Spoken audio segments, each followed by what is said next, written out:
বিসমিল্লাহির রহমানির রহিম। আমি আমি কাজী রেহা কবির সিগমা, কিশোরগঞ্জ ৪ ইটনা মিঠামইন অষ্টগ্রাম থেকে স্বতন্ত্র মহিলা পদপ্রার্থী হিসেবে দাঁড়িয়েছিলাম। আমি অত্যন্ত দুঃখের সাথে জানাচ্ছি, আজ ১২ই ফেব্রুয়ারি ২০২৬ অনেক আশা নিয়ে, অনেক আকাঙ্ক্ষা নিয়ে আমি আসলে এই নির্বাচনে প্রতিদ্বন্দ্বিতা করতে মাঠে নেমেছিলাম। কিন্তু দুঃখের বিষয় এই যে এইবারও যে এই নির্বাচন গত ১৭ বছরের মতো নির্বাচন হবে তা চিন্তায় ছিল না। সত্যি কথা বলতে কি, আমাদের মানুষের এখনো অধিকার রক্ষার সংগ্রাম চালিয়ে যেতে হবে বলে আমি মনে করি। আমাদের ভোটের অধিকার প্রতিষ্ঠা এখনো হয়নি। আমি অষ্টগ্রাম আমার এলাকাতে যেই ধরনের ভোট নিয়ে যে কারচুপি দেখেছি, আমি সত্যি আশাহত। এইবারের ইলেকশন কমিশন, নির্বাচন কমিশন বলেছিলেন, প্রশাসন বলেছিলেন এইবারের মতো অবাধ সুষ্ঠু নির্বাচন, লেভেল প্লেইং নির্বাচন কখনো বাংলাদেশ আর হবে না। আমি সেটাই ভেবেছিলাম গত 50 বছরের মধ্যে এই ধরনের নির্বাচন আর কখনো হবে না।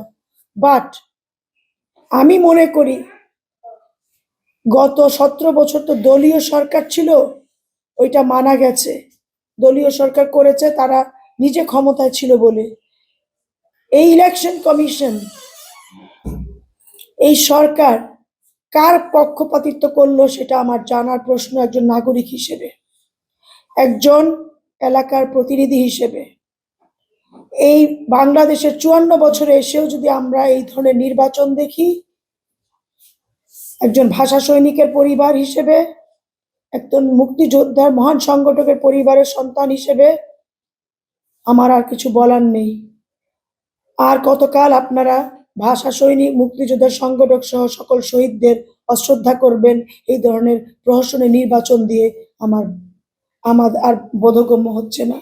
আমি আজকে আমার কেন্দ্রে আমি ঘাগড়ায় গিয়েছি, ঘাগড়ায় গিয়ে দেখেছি একটি লোকও নেই কেন্দ্রে, কিন্তু কেন্দ্রে ব্যালট বাক্স ভরা। আমার এখানে 9 বছরের বাচ্চা ধানের শীষে ভোট দিয়ে দিচ্ছে। আমার আরেকটি কেন্দ্রে যে ভোটার, সে গিয়ে দেখে তার ভোট পড়ে গেছে। আপনারা কি বলবেন? এটাকে কি নির্বাচন বলবেন, না এটা কি আগের প্রহসন বলবেন? আমি সারা দেশবাসীর কাছে একটি কথা বলছি, আমি এই নির্বাচন প্রত্যাখ্যান করলাম। আমি এই ধরনের নির্বাচনের জন্য আমি নির্বাচন করিনি। আমি ভেবেছিলাম 24-এর গণ অভ্যুত্থান আমাদেরকে একটি নতুন পর্যায়ে নিয়ে যাবে, কিন্তু আমরা বদলাইনি। কিন্তু আমি আরো কিছু কথা বলতে চাচ্ছি। আমি যা দেখেছি পুরো কেন্দ্রে ঘুরে ঘুরে, আমার মনে হয় 15-20% বেশি ভোট পড়েনি সারা বাংলাদেশে। ছোট ছোট বাচ্চারা ভোট কেন্দ্রে গিয়ে ধানের শীষে ভোট দিয়েছে।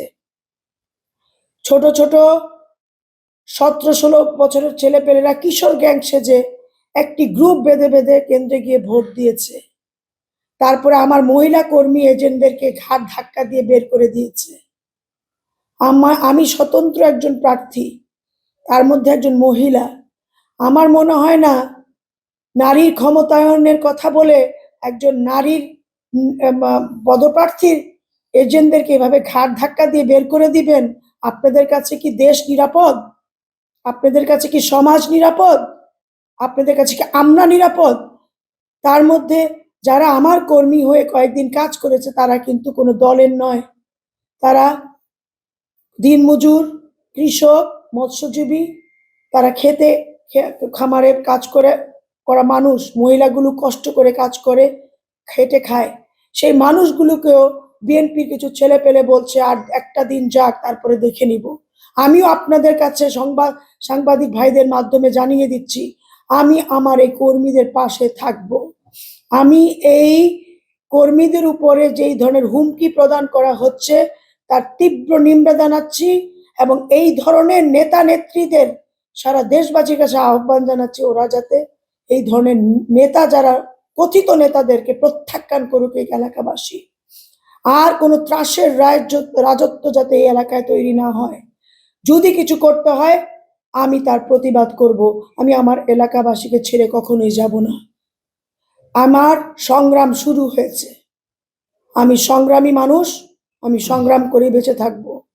কিন্তু এই প্রহসনের ভোট দিয়ে, আমাদের নিজেদের অর্থের টাকা দিয়ে আপনারা নির্বাচন করবেন, যে নির্বাচন সঠিক হবে না, লেভেল প্লেইং হবে না। প্রশাসনকে দেখেছি আমি, অষ্টগ্রাম ইউনোকে কালকে রাত 1টা থেকে 2টো পর্যন্ত বারংবার ফোন করেছি যে এখানে ভোট কিনা হচ্ছে, ছবি পাঠিয়েছি, উনি কোনো অ্যান্সার করেনি।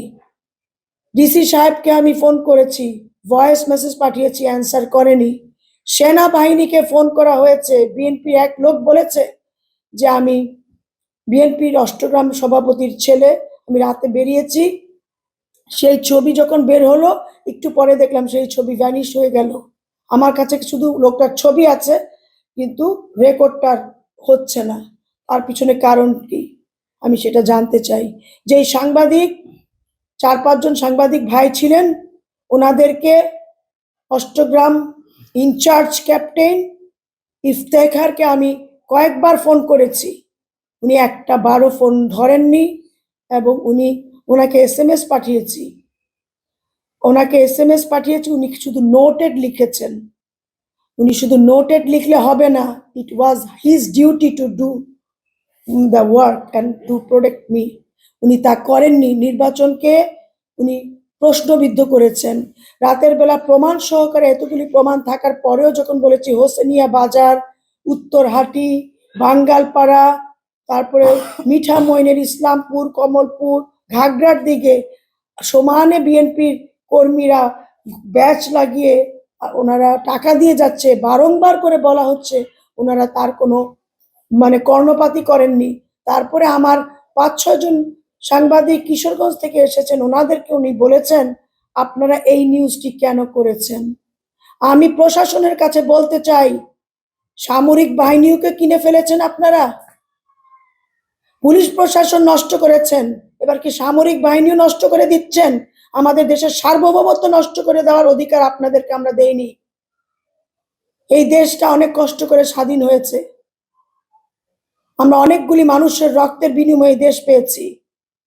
যেই আর্মি প্রশাসন আমাদেরকে সাহায্য করার কথা, আমি ভেবেছিলাম প্রত্যেকটি কেন্দ্রে সেনাবাহিনী থাকবে, প্রত্যেকটি কেন্দ্রে পুলিশ থাকবে। আমি গিয়ে দেখেছি শুধু আনসার বাহিনী বসা।